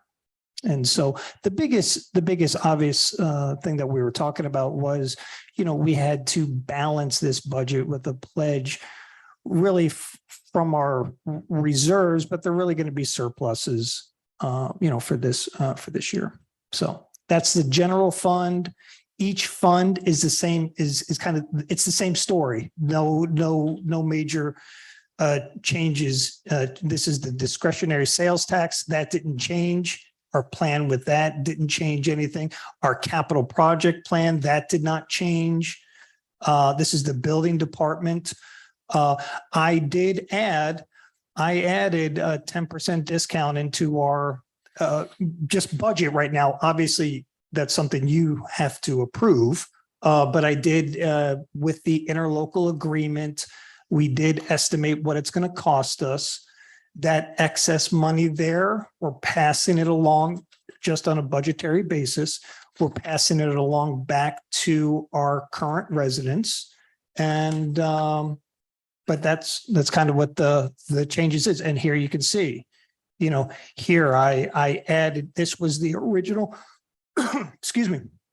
This was our original budget for the building department. Oh, look, I took away minus what the 10% would be, added just additional revenues there to bring that down, right? So the building department, the swings in that one's only $35,000. So you can see that all over the place.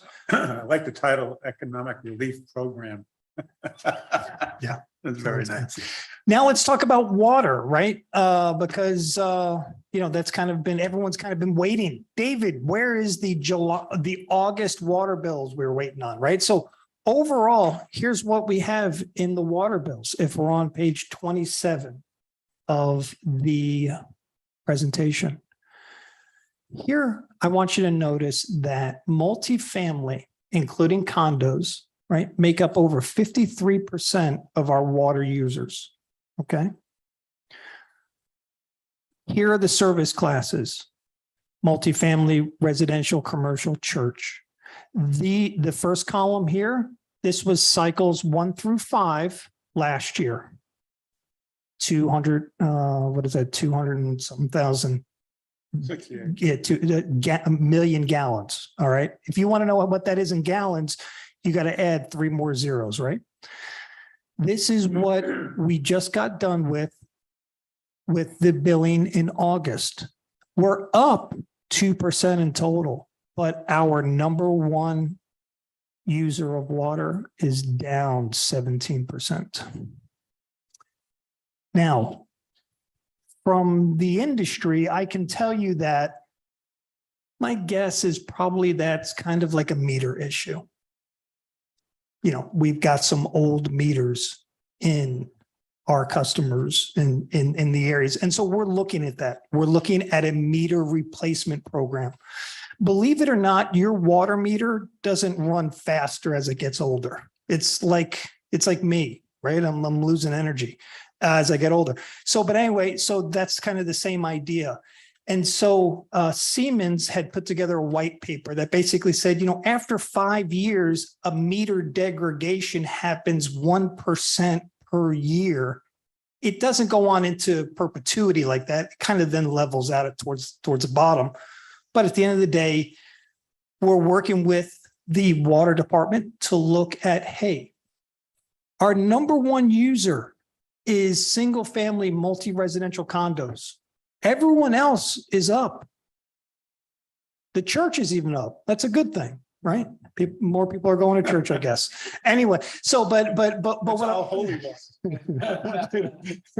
what I'm saying is that the only service class that actually had a reduction, and this is good. Let me tell you something. This is good data to have, right? Because here's why: we now know what we're talking about. You know what I mean? We now kind of can see where our problem is a little bit more clear. And so working with the water department. But yeah, so we noticed that when the August bills hit, yep, everyone was happy. David, look, we're up 2%. Yay. But our number one customer being the multifamily biggest user, they're down 17%. So in essence, if the number one user broke even, we should be at a 19% increase in consumption, billed water consumption, not a 2%. So anyway, so that's the story there. So I guess that's a long way of saying, yep, you know, we're still on track for our rate increases, not only for base fees, but also for consumption fees. We've sent out the bill notices. Most people who are living the condos probably don't even get our bill. Right. And so, but statutorily, we did put it on the bill. We'll have a meeting here to discuss these numbers. So we'll go from there. Yeah, I guess I'll just point out, it's 1 through 5 cycles out of 6. So we have one more, Yes. and that's kind of what I'm waiting for Yep. is the full 6 for the fiscal year to compare to the prior year, because sometimes that last bill, I know I've tried to project before, and then that last bill kind of throws it off. So I'll put together my usual exhibits too, you know, once we get that 6th bill, and then we'll actually be able to compare the fiscal year to the prior fiscal Yeah, year and right. see exactly where we are. And see, and you obviously, you know, that's what I did here. And again, the reason why I don't look at dollars at this phase here is Okay. because that just muddies the water. That's why you kind of look at consumption. Let's look at thousands of gallons, you know, so yeah, no, good point. But I would add a little something to that. We are working towards replacing those compound meters. We did see that with one of our larger condos that over the period that we initially evaluated, they were 66% lower in usage. That's an impossibility. So we went out the meter, lo and behold, you know, David was out there counting the water as it Yeah, went by there, right. right? So we replaced that. So we should see a couple percentage points because it's one of our bigger condos. Just got their meter replaced. Now it's, you know, humming along and it's going to pick up on all that increase. So, Yep. Yeah. Well, when you look at the individual condos, Yes, sir. are they all off between 15 and 20%? Or is it a handful of big ones that are making that up? I did not look at all. I looked at all of them as a class. I didn't look at which one is lower and so on and so forth. I can get back in touch with you on. It would get back with you. We should expand that because that's what you did. You picked 10 random and we looked at over a cycle period. That's how we caught that one condo is we're like, oh, they're tracking, and then you're, down here, it's an impossible Yeah. drop. I mean, So there's yeah. only 30 or 40 of them. Yeah, no, you're absolutely right. In putting this together, with all the other changes, but I do have the data and I can definitely look at, but when we're in a meter change out program, what we're going to do really is we're going to take we should have a list of all the meters that were placed into service. Sure. And then have a date. And basically what the industry standard is let's change out 10% of our meters because really the meter No. is your Yeah, no. cash register. I'm with you. Yeah. However, if we look at the 30 or 40, it's going to tell you which ones. Oh, yeah, no, absolutely. And let's attack them first, as opposed to oldest. It may not always be oldest first. You're absolutely right. Yep, That's you're absolutely. Yeah, absolutely. Yep, absolutely. So at the end of the day, just in summary, once again, this is the water fund. Here is how the rates changed a little bit. Remember, I adjusted my water revenue income, what I think we're going to be getting. The reason why is because, we got 2%, right? Water went up by 2%. There was only one service class, as we said, that was really down, that really said, you know what? So conservatively, I did conservatively that, okay, this is what our revenues are going to be. And so therefore $58,000 or $60,000 change. And that revenue is going to be adjusted. And here's the expenses where it all goes up. Same story, FRS, the bonuses and insurance. So. And obviously the the only thing that the sewer side of life had, I changed the sewer Excuse me. side. Yes, sir. The slide you just had on, Yes. no, there was another one. Okay. There, stop. Yes. Stop. I didn't get a chance to look at that. Yeah, no, and you had the package, all this right here, you'll notice no green, right? So none of that changed from the last time I gave it to you. But here's the interesting thing that you will see. This is the sewer side. Okay, this is the sewer side of life.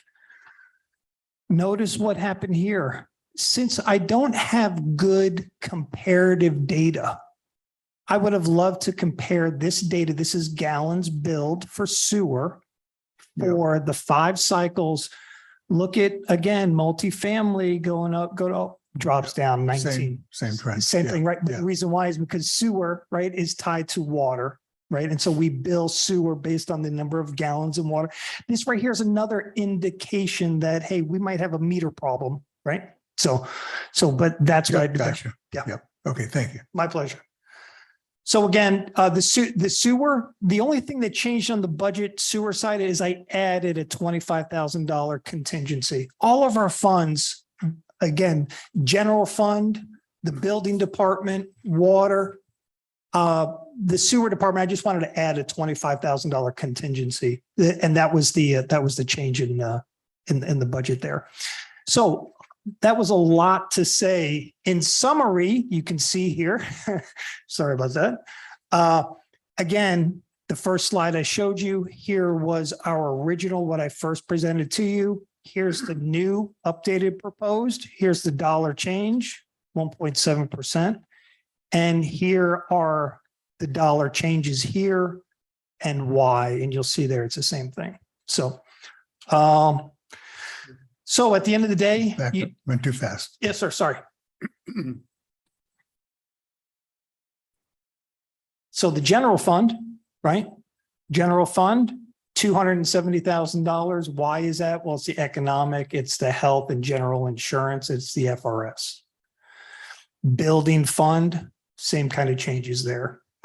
Water fund, same kind of changes there. Thank you. Yes, sir. And so we're almost, I think I have 10 or so more meetings on this, but I 2, I think.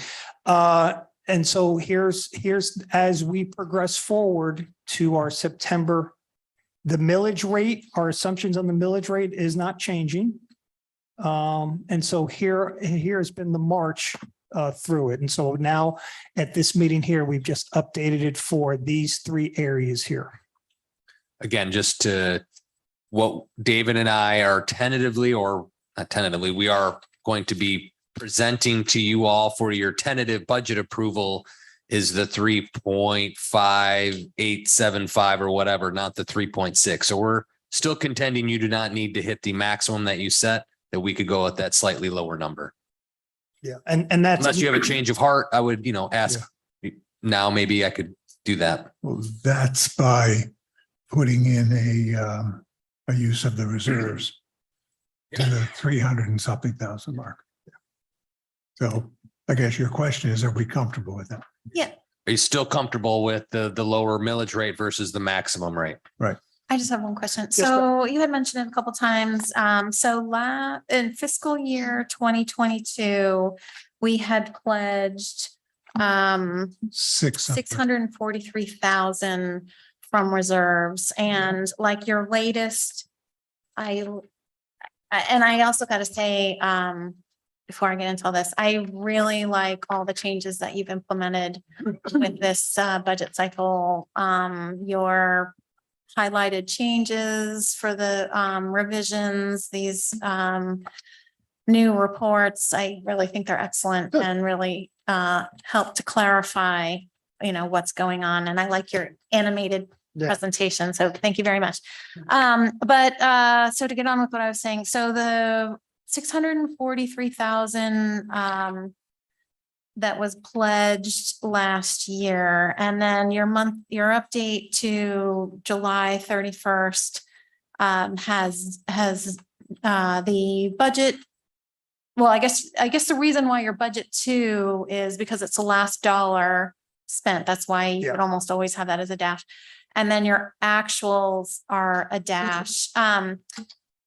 So we have all of August and all of September. Before we actually know what is in that row. Do you have a projection of what that would be? Yeah, again, if you were to look at, right now on both sides, right? If I were to look by fund here on the bottom, right? So I'm looking at it by fund. I look at line number 26, right? So line number 26 shows me, am I profitable, or am I, or is there a deficit, or is there a surplus? And so, right now, we're through the month of July, we're at a $2.56 million surplus, but we still got 2 months to go. Right. And so right now, the idea is that we'll be somewhere between the $500,000 and $700,000 surplus as a total. Okay, so if we were to close the books today, which I know we're not, we still have 2 more months. If we were to close the books today, you would be transferring 1.8 million back to the reserves. Yeah. Okay. So I just want to point that out. That's really good. So, But that we get a large majority of our money up top. no, I know, but we only have 2 months left. Yeah, we have a burn rate of around $1 million. And then the reason, if you look at this too, we pay a month early on Delray, so you only have one more Delray payment out of that 1.8 million. So that's about 500. So you got 1.3 plus you got payroll and incidentals and some gas fuel. So I'm with David, you're probably around 500,000 or 600,000 at the end when we close out hard on the general fund. That would be going back. And that's what we were talking about last year to use for the ERP, because I know John likes the acronyms for the Economic Relief Program.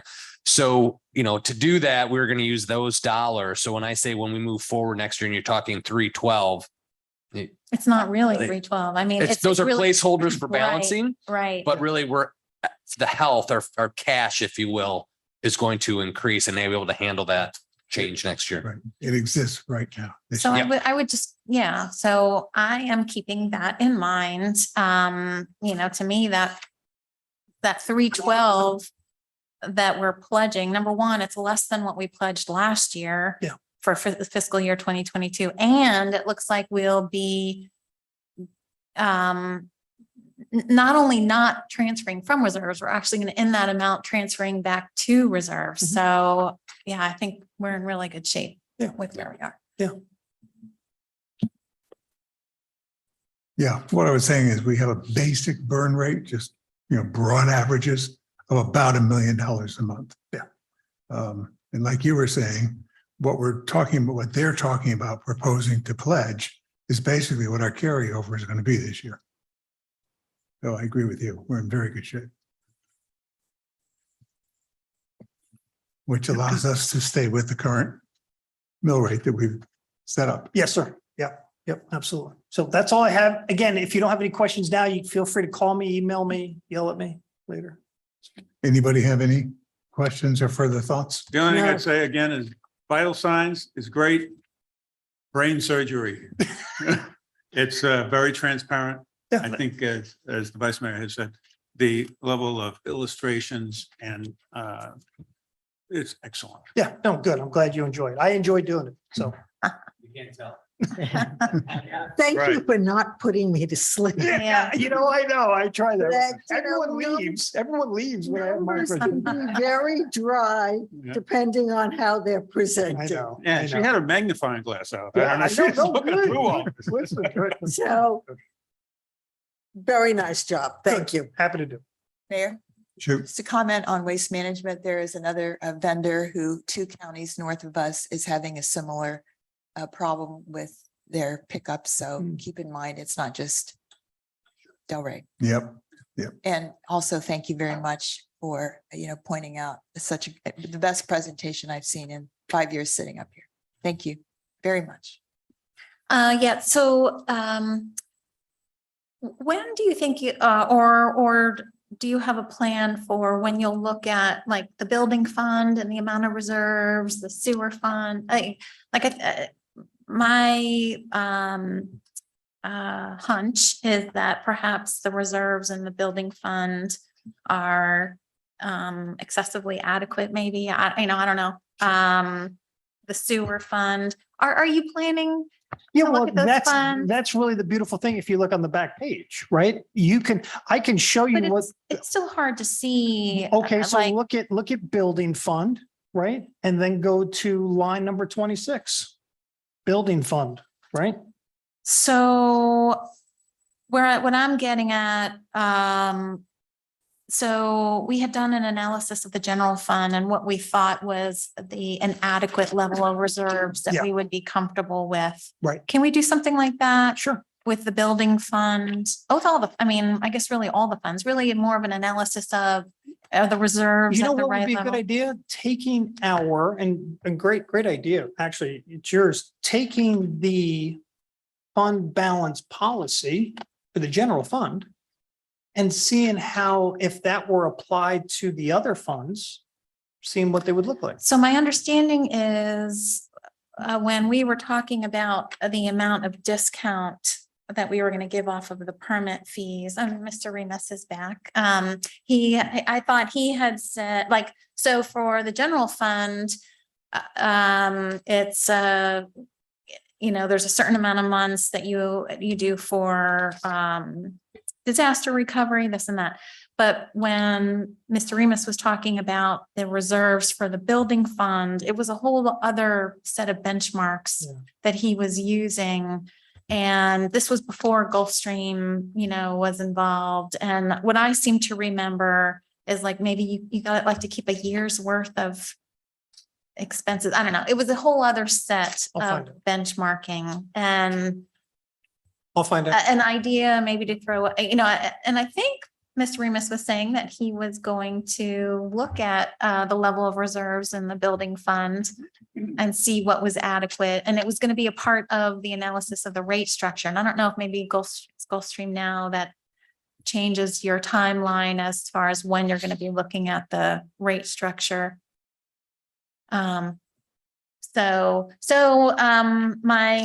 My suggestion is to look at the other funds and let's evaluate the reserve levels of there and see that whether or not they're adequate. And I think the benchmark that we used for general fund is actually might be different for some of the other enterprise funds based on the type of operation Okay, they have. So. we'll do. Yeah, it's a great idea. Let's see if there's some industry standards You got it? that we can benchmark off of. Yep. It's a great idea. Yeah. Okay, we're all good. Great presentation. The tell was pretty good also. We enjoyed it. Okay. This little monthly piece, really good. Mhm. Gives us a nice snapshot of what's going on. Thank you. Okay, if we're finished with that, Let's move on to, no, this is just dates. Upcoming, September 6th is the 501 Commission Special Public Hearing for the budgets. And then September 21st is the final, the second and final public hearing for the budget meeting. Moving on to commission comments. John, got anything else? I sure do. You usually have something up your sleeve, so it's all yours. Okay, first of all, I would reinforce for our town manager the importance of putting out regular, timely manager minutes summarizing all the stuff that's going on right now. There's so much happening, and that level of communication, I think, is critical, given we also know, as Commissioner Gossett-Simon has pointed out and others, that there's a lot of misinformation out there. Secondly, I would like to ask for your approval to invite someone. I've been doing some research on lightning. As it turns out, a lot of people in the town thought they had lightning rods on their buildings, and many don't. Some of them, the more obvious tall buildings, have plenty of lightning rods and a full lightning protection system. And unfortunately, as I also checked with our own building department, some of our lightning protection systems that are installed, and so people are saying, oh, we're covered. Well, they're corroded, some of the rods are broken, they're not connected or hooked up. And most important, the outlying lines that go to the ground may have disconnected from the grounding. So I thought this might be a problem because, as I understand it, and maybe the Coastal Star can reinforce the fact that Florida has the most lightning strikes in the United States. And in terms of Southern Florida, we have the most in Florida. And so I'm concerned about safety of the buildings from lightning. And I have identified a partner owner of lightning, one of the most successful lightning protection system companies. They did the Guitar, the Hard Rock Cafe Casino, and the Arena for Hard Rock, and a number of the casinos in this area. So I'm going to have him come and present to us the issues with lightning protection for our tall buildings, especially over the threshold of 3 and 4 stories, and to hopefully educate. There's no state law that requires lightning on residential buildings. Yes, it does apply for municipal facilities, hospitals, nursing homes, things like that. That's a law, but not for us. So I'm thinking that we should be better educated, one, to encourage the associations for the condominiums, for those that are watching, to take this up as an action item, as well as we may want to look at it if there is an assessment that too many of our buildings are exposed to lightning. The problem is you take a lightning strike on a building that knocks out its electrical system. That means they have no air conditioning.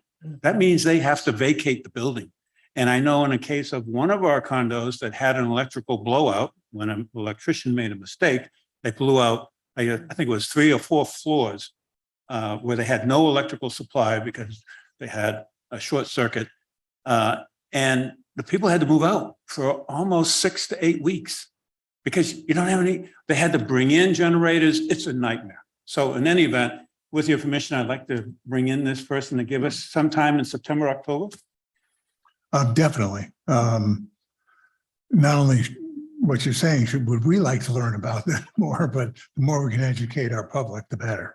So, let's work them into the agenda down the road, pass on the information to Linelda, and we'll see if we can't get them here. Excellent. Be great. And by the way, happens to be that this particular company is located in Jupiter, but they do all of their work in Broward, Dade counties and whatnot. So it's reputable. In order for me to endorse them, they would have to be top notch. Okay, thank you. Another thing is on this hate to bring it up, Inflation Reduction Act. The most ridiculous naming of a bill in my lifetime. But since there's so much money now out there, can we take advantage of it from a solar EV or climate beach, environmental? Are we looking at doing anything there, Marshall? Not to put you on the spot. Sure, we'll see. We continue to ask and request and do those things. And as that becomes more clear, I know that I had filled out some forms before with the state trying to get charging stations and the like to kind of have an option to do that. So we'll keep looking at that when those dollars become available. Again, if you look back to the previous bill, which was the infrastructure bill, bridges, ports, rail switch yards, it's not really Right. much for us in those, but maybe on the climate side of the Inflation Act, maybe there's some charging station dollars, things of that nature. We'll take a look at those. Even putting, I hate to say it, solar panels on the water tank or tower, maybe condos that should be using solar panels. I don't know. I'm just wondering if there's money there. It seems like there's so much money going around and maybe we can, capture a few. We're always looking at opportunities and that'd be great. So while you're on, I'd like to also, Just to add to that, I get things in emails constantly, they just send them out to mayors and I always forward them on as well. So he gets a lot of them. good. Again, not to put you on the spot, Mr. Town Manager. Lobbyist. Can you give us an update on what's going on with our lobbyist? So their contract's coming to an end. So we'll have to bring it back to you all to determine if you want to continue on into next session. I kept him on for an extra month to help, knock on a few doors, county commissioners, call a few people. I don't know if it helped or didn't, but kept him on just a little bit longer just to have a few more conversations. But again, you're right. They're at the end. They got to come back and report. I don't know that we got anything, but I will bring them in to do a summary, and then you're gonna have to determine, do you want to continue down that path? Or if we're not looking for direct appropriations. So when Peggy wins, we'll have a better in to get those dollars, but we'll just have to make that determination, or if we want to do it ourselves, go up there and knock on doors and things of that nature. So I just wanted to clarify, because obviously we've spent the money and we've gotten nothing. I assume nothing happened because it fits. Okay. Next point, Pat Roman, I really appreciate his input. He's been in this deal for 30 years in Highland Beach. He knows what he's talking about. Now, I don't know if you all watched on 60 Minutes, I believe it was, they did a whole segment on the forever chemicals in our water globally. I mean, the entire world has these forever chemicals that are leading to cancer and so forth in a lot of communities. It's a real problem. And a lot of it is from fertilizer and chemicals that have been used for decades. So I checked with Pat, I said, forever chemicals, do we have any in our water here? What's going on, right? You know what he says? Absolutely not. We don't touch any of that stuff. We're pulling up our water deep, deep underground. We don't have forever chemicals as an issue. And for Pat Roman out there roaming around our town, I want to thank him for that assurance, because it's not just that we are charging for water, but it's safe water. It's good water. Okay, another point I'll bring up is FDOT. As we all know, we got an FDOT meeting coming up, right? Already the controversy is erupting.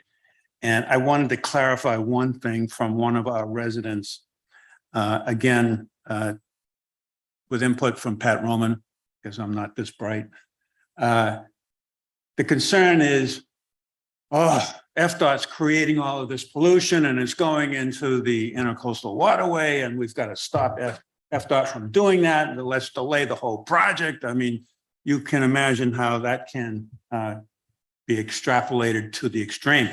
And what I've learned is that you're right. There's a lot of catch basins that are dumping the water that lands on their parking lots and their property, and it's being directed into the intercoastal waterway. The problem is almost all of it is from private property, from the various housing and condominium units along the intercoastal waterway. It is not FDOT's catch basins. However, FDOT does have two catch basins that have been installed for decades, one at both ends of the town. So I think we can't, as much as we might want to complain about FDOT, I personally think they've so far, and we'll see more at the meeting on the 31st, which again, the town should come and show their interest. But I think that they're doing so far a good plan. Now, where they did have difficulty, as in the case of Delray, they were going to put sidewalks, wide sidewalks on the east side of A1A, and it was going to rip up a lot of very rich landscaping and so forth. Well, that all got reversed. So, and I know that our town manager, I will give him credit here, has been on top of this to make sure that they're not going to do anything that's egregious to what our town has today. Yeah, they're going to widen the shoulders a little bit, and yeah, they're going to raise it a bit, and they already are working on the drainage if you've tried to get out of the south end of the town, which is an amazing engineering exercise that they're going through right now. All right, so I just wanted to bring that up. And one last point I have to say, congratulations to our commissioner again for winning the election. Nice job.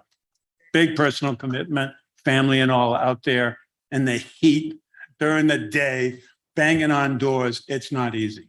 So again, best of luck on the next round. Thank you, John. And don't forget the wiener dog also made rounds with you, wearing a red, white, and blue bandana. Thank you so much, everyone. So that's all I have to say. That's enough. I just have a question. When is our bus going up to West Palm Beach for the meeting with the county? 8:30. No, that's the time. What day? Oh, day, the 13th, Thank you. September 13th.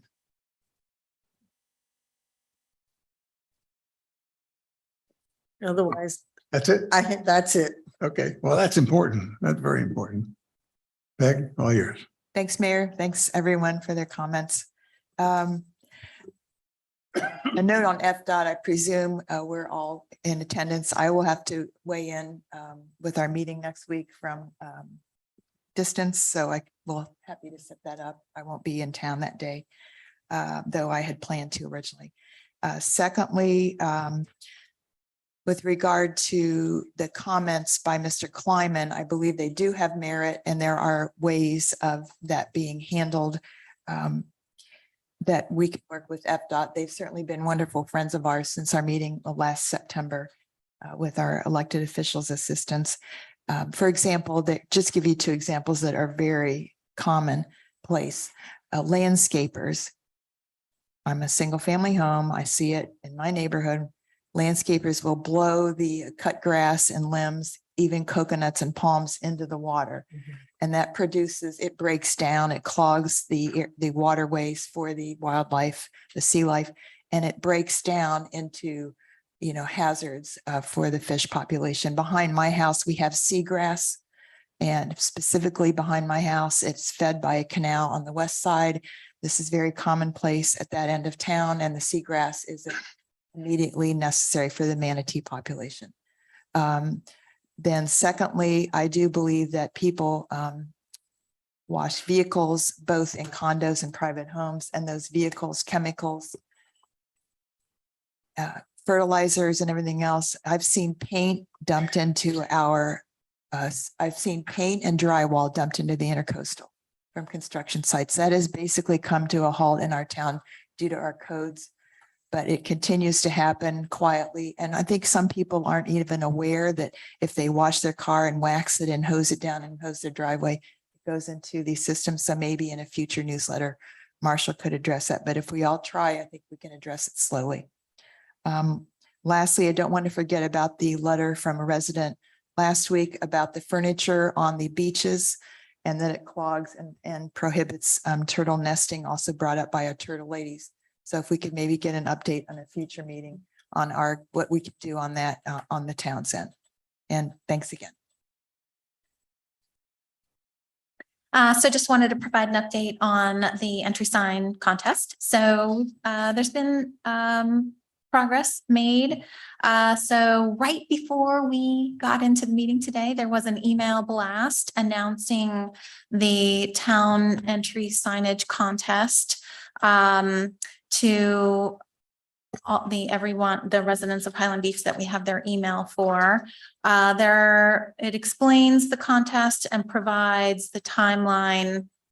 And there is an email that's already set up so that people can submit their ideas, whether they be hand-drawn ideas that can be scanned in and emailed, or maybe you took a picture of another sign that you liked, you can email it to that email.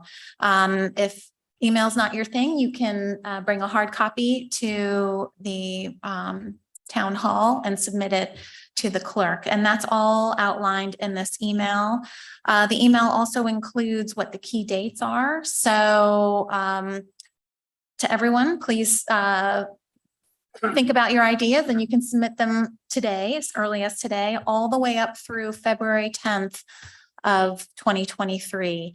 So you've got a lot of time to think about it. And if you see anything, please submit it.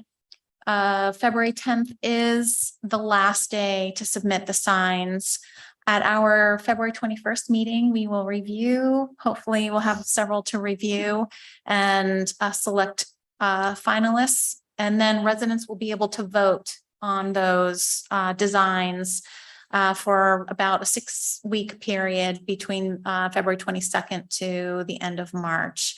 And then we have a meeting on April 4th, and hopefully, we'll be able to announce the winner. So that's all outlined in this email.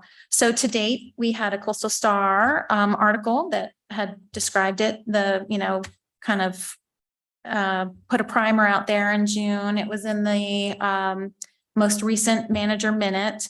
We've got the email blast that went out today. And I guess my question is, perhaps we can, I don't know what the frequency of the email blasts that we want to do. I guess I was thinking at least on a monthly basis. I don't know if we need to do it any more frequently, but perhaps we can plan on at least a monthly email blast. We have the food truck event coming up in October. So I don't know if there's a place we can have some announcements or something, and we could include it there for people who might come. And then, of course, we can remind people at our meetings. Yeah, and So- then probably greater frequency as we get closer to the Okay, deadline, that's a good idea. Uh, Yeah, maybe at the food truck event, if we have some interesting ones, put a display. little display of them up there, get Right. people excited. Yeah, that's a good idea. Yeah, we need to push it. Yeah. That's a good idea. And also there's a post on the website. So anyone that goes to the Yep. website, you'll be able to see it as well. Great. So thank you to Skender for doing that. I appreciate that. Yeah, and I do want to remind everyone about the September 13th. I will definitely try to go. I think that's really important just to show our support. So I guess be here 8:30, the bus leaves at 8:30. So maybe a few minutes before. I guess We'll we're honk the supposed to horn a few sign up. times, so I guess we're everyone knows. supposed to sign up. We received an Yep, email please. Yep. blast to sign up because there are limited spaces on the bus. So, I would encourage residents to please come and show your support. I think it is impactful. I watch those Board of Palm Beach County Commissioner meetings, and I do watch when groups do come. It is really impactful, and I think it would really help. So I would encourage September 13th, 8:15-ish. Be here. Yeah. Be Okay. here. And the commission's coming, except I think Peggy. right? Okay, No? thank you for bringing that Oh. up because the capacity of the bus is 50. So whether commissioners can ride on the bus or not depends on how many people get there. I think we should be the last ones on the bus. Absolutely. So if there's room, great, we ride on the bus. Yep. If not, we'll drive there. Okay, Absolutely. so I think we decide that at the last minute if everybody's comfortable. Perfect. There'll be refreshments, coffee, donuts, whatever. So come a little earlier. There'll be plenty of food. But definitely, I agree, we need the support. I know that Evelyn's going after her building. I'm going after my building. We've already sent something out. Please go after your neighbors. We've got 2 people from here, from one neighborhood, so what, 15 people from your neighborhood would be great. If I get 10 or 15, you get 10 or 15, that's 45 right there. And obviously, we got to fill the bus at least. Can we Okay, get a so police it's big. escort for the bus? I'm sorry, Can we have a police escort for the bus? maybe we need 2 buses, huh? I think we need Bring the Tesla in front with the lights on. maybe a fire escort. as We may well. need some fire. There we go. We get some police cars getting ready. Wouldn't that be something if we got overcrowded? Huh? Be great. Okay, being that this is a special meeting, nobody else is listed on here for comments, however. Anything here? Nothing? Chief, got anything? Everybody, anybody else out here? We cover everything we need? Marshall, anything? No, sir. Okay, it is 3:52 and we will adjourn. Thank you all.